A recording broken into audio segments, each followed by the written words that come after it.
आज हम लोग मोटिवेशन पर थोड़ा डिस्कशन करेंगे। बड़े बड़े स्कॉलर भी ये मानते हैं कि महीना में 30 दिन कोई मोटिवेट नहीं रह सकता है। अगर ये लोग कोई बोलता है कि हम 30 दिन रहते हैं, वो सही नहीं है, झूठ बोलता है।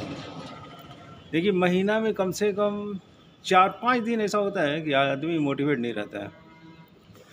मोटिवेशन के लिए बड़े बड़े स्कॉलर और विचारकों ने माना है कि हम लोग को नेचर से कनेक्ट होना बहुत ज़रूरी है।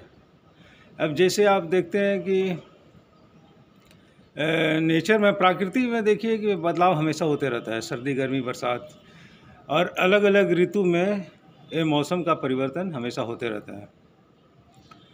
तो इसी तरह देखते हैं कि दिन में एक समान टेम्परेचर नहीं रहता है, कभी ज़्यादा होता है, कम होता है। इसी तरह जब हम लोग नेचर के साथ हम लोग रहते हैं, तो नेचर में जब बदलाव है तो इंसान में तो बदलाव होना ही है।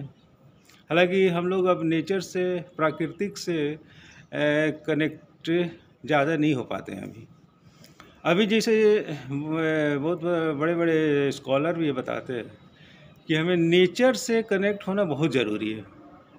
और हमारा जो आज का जो एजुकेशन सिस्टम भी है, वो नेचर से कनेक्ट नहीं हो पाता है। हमें प्रैक्टिकल ज्ञान हमें बहुत कम मिलता है। जैसे बच्चे आज पढ़ाई कर रहे हैं, तो उनको नेचर से कनेक्ट होने नहीं दिया जा रहा है, बहुत कम होता है। अब जैसे एक बार बहुत बड़े एक विचारक ने बताया था कि जैसे बच्चे को पढ़ाया जाता है कि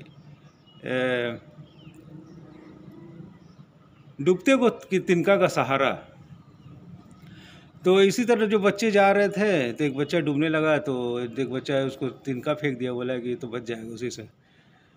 तो तिनका, फिर एक मछुआरा के बच्चे ने उसे बचा लिया। जानता था कि तिनका से नहीं बचेगा। और पढ़े लिखे बच्चे को नहीं समझ में आया कि इसको बचाना कैसे। इसीलिए इसी तरह देखते हैं। और दूसरा चीज़ है कि हमें फिजिकल एक्सरसाइज बहुत ज़रूरी है।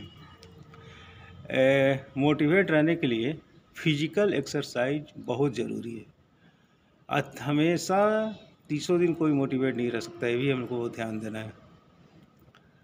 और इसके अलावा बुक्स वगैरह रीडिंग काफ़ी ज़रूरी है मोटिवेटेड रहने के लिए। इसी तरह देखते हैं, आप प्रकृति के साथ लगाव बहुत ज़रूरी है।